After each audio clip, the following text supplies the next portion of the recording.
Semana importante para el rally en Wall Street y en general para todos los mercados financieros, muy especialmente para los mercados de bonos y acciones, porque tenemos a la Reserva Federal hablando el miércoles y el martes, mañana mismo, en breve, el Banco Central de Japón. Es lunes 18 de marzo, 9 p.m. y en este momento son las 10 de la mañana del martes en Tokio. Así es que el pronunciamiento del Banco Central de Japón debe estar por salir. Ya les voy a comentar sobre lo que se está esperando porque eso puede tener repercusiones importantes en los mercados financieros. Y bueno, amigos, vamos a comenzar hoy con esto. Y es que pareciera que las tasas de interés que se desprenden del rendimiento de los bonos del tesoro, que son las tasas de interés libre de riesgo en la economía, pareciera que son hoy la principal amenaza al rally en Wall Street. Y estas declaraciones de Mike Wilson, aquí hemos hablado antes, en otros videos les he hablado de Mike Wilson.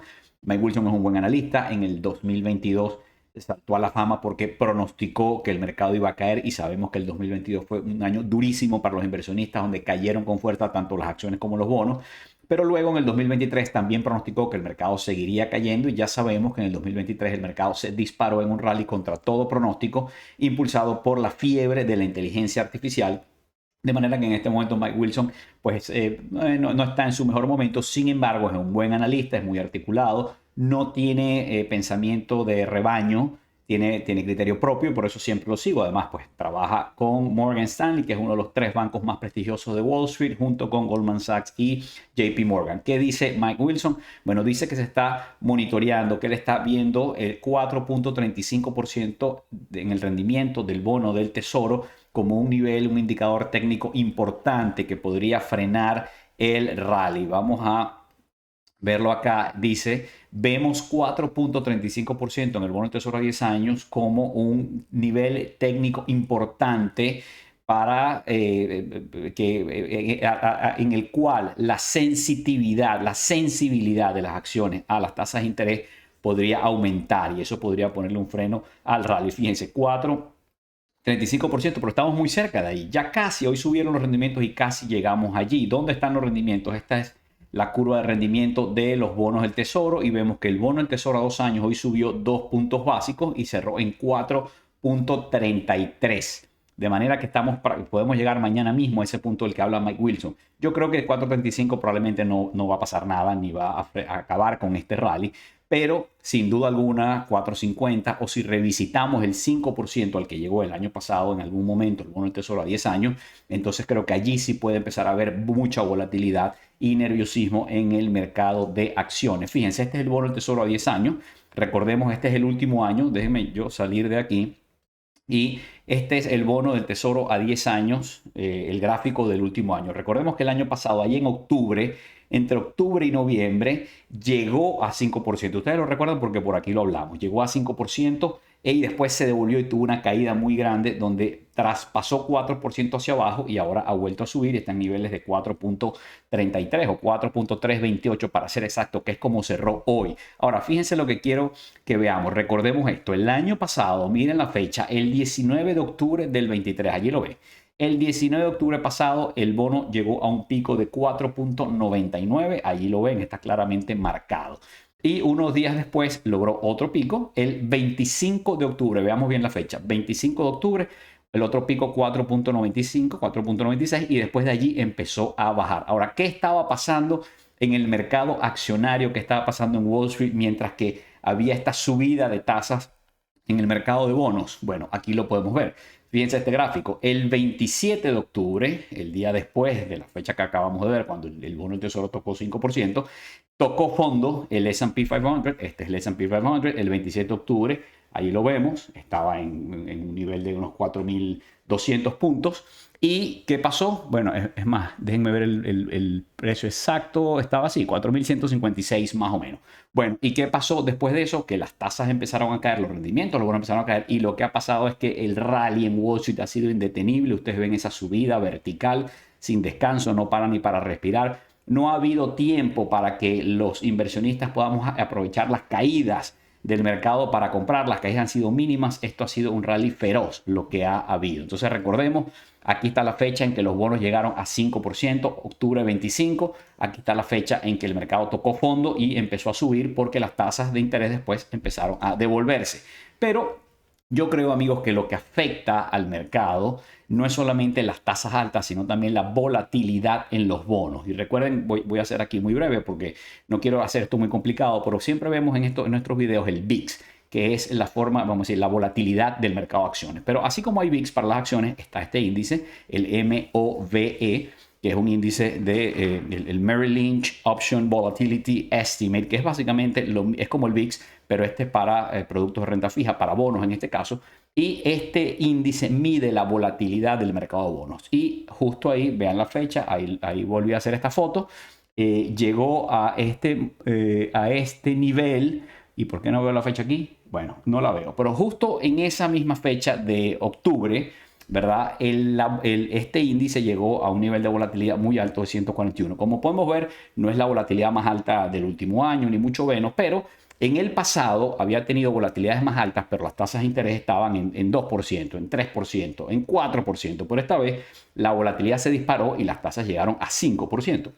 No es igual. Entonces, esto es lo que causó mucho estrés y mucho nerviosismo en el mercado de acciones. Pero bueno, voy a dejar eso hasta ahí para entrar en el otro tema que tenemos que hablar, que no es solamente el de las tasas de interés, sino ahora el del Banco Central de Japón, que va a poner fin a la política de tasas negativas y al control de la curva de rendimiento. La otra vez alguien me preguntaba por el control de la curva de rendimiento y ya se los voy a explicar. Pero fíjense, con el objetivo del Banco Central. Recuerden que en Japón el problema, a diferencia del resto del mundo, que el resto del mundo está tratando de bajar la inflación, Japón está luchando contra la deflación. Japón cayó en deflación. La deflación es terrible para la economía, es tan perjudicial como la inflación, o peor. Entonces Japón lo que está es tratando de asegurarse que no vuelva a tener deflación, que los precios suban. Y por eso tuvo una política nada ortodoxa en donde bajó las tasas de interés tanto que las puso negativas.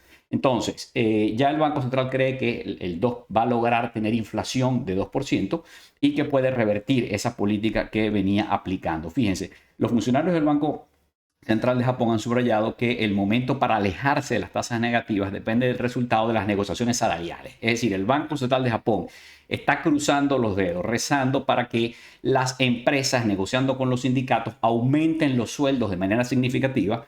Y esto no es porque los trabajadores japoneses no ganen bien. De hecho, Japón es uno de los países que tienen mejor calidad de vida en el mundo y trabajadores mejor pagados en el mundo. Sin embargo, el Banco Central espera que las empresas le paguen aún más dinero a los empleados para que estos tengan más dinero, gasten más, suba la demanda de bienes y servicios y aumenten los precios. Es decir, un problema al contrario de lo que usualmente tenemos en nuestros países y especialmente en nuestros países latinoamericanos. Pero dicen, bueno, hubo una negociación, se acordó aumentar los sueldos en 5.28% para el 2024. Estos son los aumentos de sueldo más importantes en 33 años.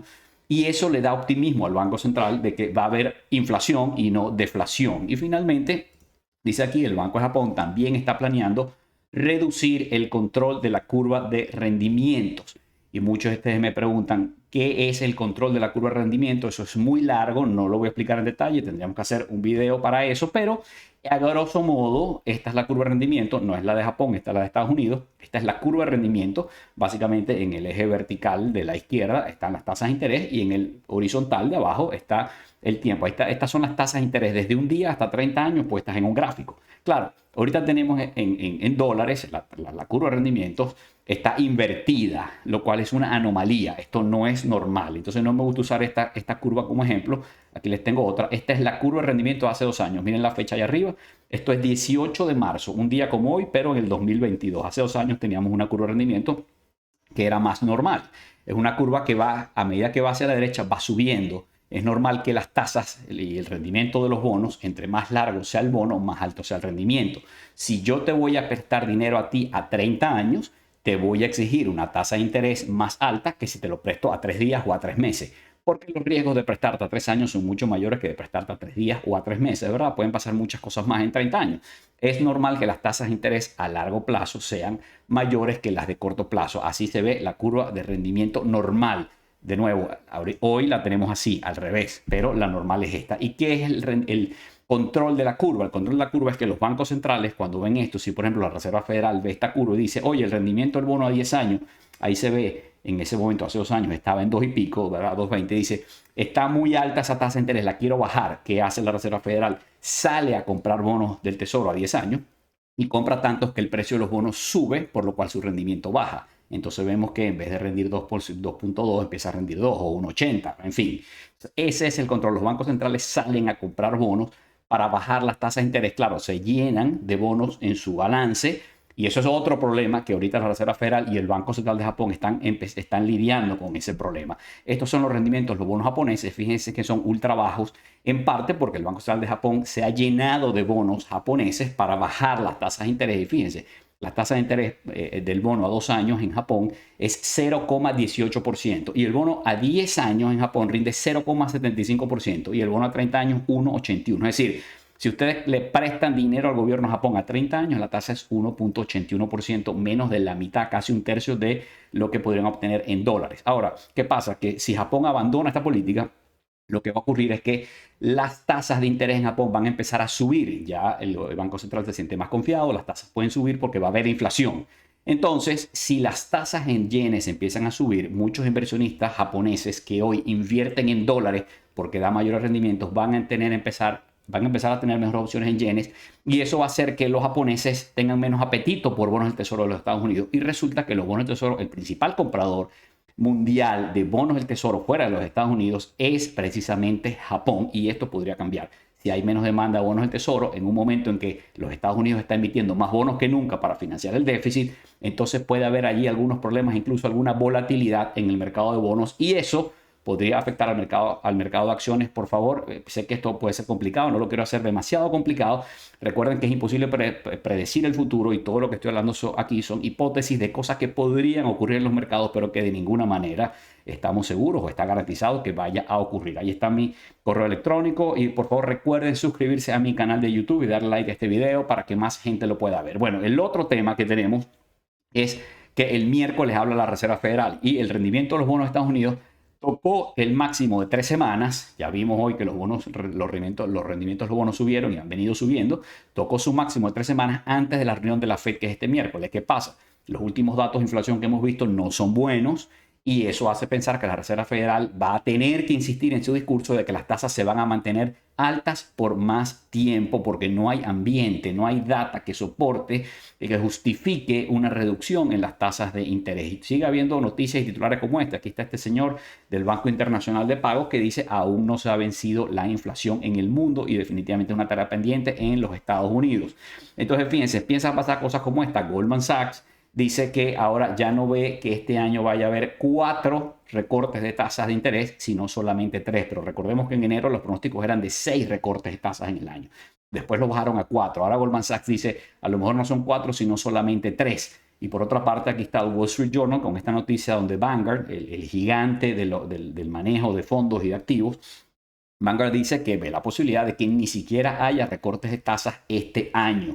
Entonces, los mercados se han ido adaptando a la posibilidad de que las tasas se mantengan altas por mucho más tiempo, que no haya recortes este año y aún así el rally se ha mantenido, razón por la cual cada vez el rally luce un poco más extendido. ¿Y qué se espera para la reunión de este miércoles? Bueno, no hay ninguna sorpresa. Fíjense, esto va a ser una reunión desde este punto de vista muy aburrida porque la reunión es el miércoles, falta 0 semanas, un día, 19 horas, 45 minutos y las probabilidades están en 100% de que la Reserva Federal no haga nada y deje las tasas de interés como están. Las posibilidades de que las mueva son 0%, desaparecieron. El mercado está claro en qué es lo que va a pasar el miércoles. Ahora, la próxima reunión de la Reserva Federal después de esta es el 1 de mayo y aquí está.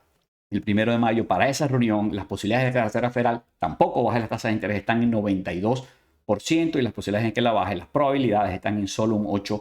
Es decir, el mercado está ajustándose, aceptando la dura realidad de que las tasas de interés no van a bajar o por lo menos no tan rápido. Y fíjense, aquí esta noticia de Bloomberg que habla de la Magnificent Seven y del mercado, etcétera, y del rally. Sin embargo, la pongo aquí porque hay los dos últimos titulares, ahí pequeñitos, los quiero ver. Uno dice Goldman Sachs ahora ve 3 recortes en vez de 4, ese ya lo conversamos. Y el otro dice que hay un ETF de bonos del Tesoro que llegó a un récord de 8 sesiones seguidas cayendo. Y ha tenido 2 billones de dólares en retiros de fondos. Y este es un ETF del cual hemos hablado por aquí. El año pasado se presentó una oportunidad para invertir en bonos del Tesoro a través de estos ETF.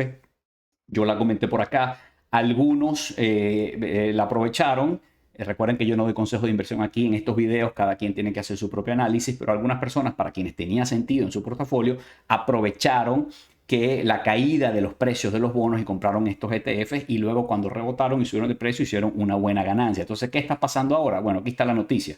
Fíjense, este ETF al que se refiere esta noticia, que ya se los voy a enseñar en detalle, tiene bueno, una seguidilla de caídas. Dice el TLT, que es el ticker symbol de este ETF, ha caído 8 sesiones seguidas antes de estas reuniones del Banco Central y de la Reserva Federal.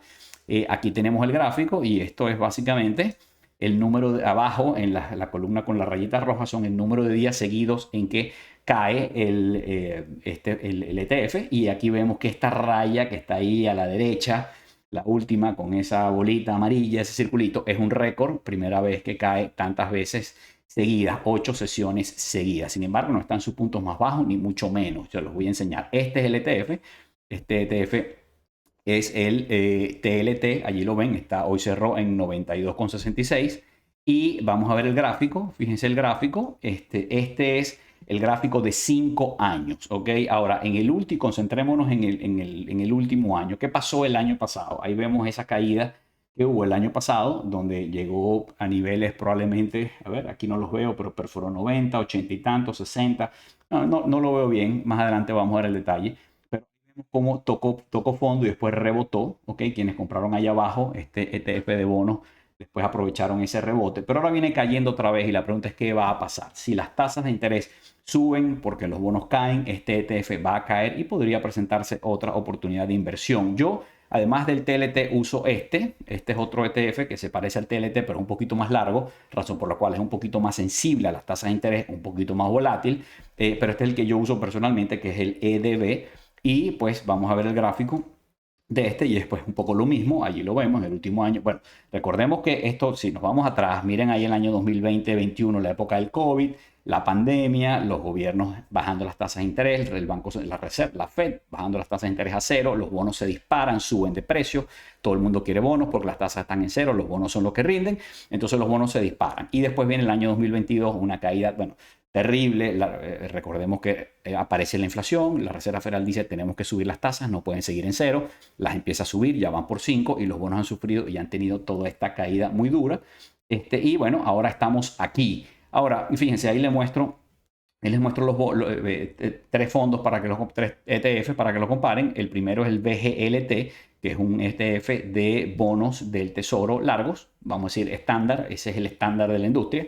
Ahí lo ven y ven en la derecha pueden ver que está 13,5% por debajo de su punto más alto del año y 11,77 por encima de su punto más bajo. Después ven el TLT, que es un poco más largo, es un bono que tiene, es un ETF que tiene bonos de 20 años o más, un poco más volátil, ya ven que están 15% por debajo de su punto más alto y 12% por encima del más bajo. Y después tienen el EDB, que es el que les digo, es aún más largo. No existe un ETF de bonos del tesoro más largo que este y es aún más volátil. Fíjense que está casi 20% por debajo del punto más alto que tocó y 19% por encima del punto más bajo. Y bueno, simplemente esto, no creo que haya una oportunidad de inversión en este momento. No estoy recomendando a nadie y no lo estoy haciendo yo.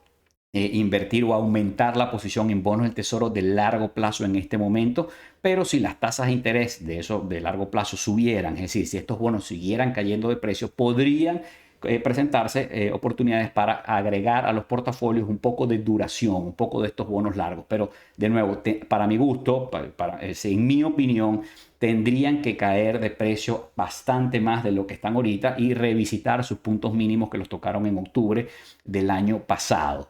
Recordemos que la ventaja de este activo financiero es que es un activo financiero que tiene la seguridad del respaldo del gobierno de los Estados Unidos, es decir, no puede quebrar, no puede llegar a cero. Entre más bajo caiga este ETF, más rinde. Entonces, bueno, la verdad es que uno puede abrir una posición cuando llega a cierto precio y si sigue cayendo, sigues agregando y sigues agregando con prudencia en la medida que tu portafolio lo permita, los porcentajes, las ponderaciones entre acciones y bonos, etcétera.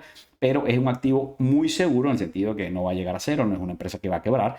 Son bonos del gobierno de los Estados Unidos. Bueno, amigos, lo dejo hasta ahí. Espero que esto les haya entendido. Quedó largo, lo sé. Muchos temas complejos, pero espero que les sea útil en su proceso de análisis de los mercados. Y recuerden, Para aquellos de ustedes que son pequeños inversionistas con visión de largo plazo, compren el índice, déjenlo por siempre, no tienen que seguir el día a día de los mercados. Pero aquellos de ustedes que son más activos en los mercados, para ustedes son estos videos y trato de compartir un poco pues el pulso de lo que está ocurriendo y lo que están viendo los analistas en tiempo real. Bueno, saludos a todos.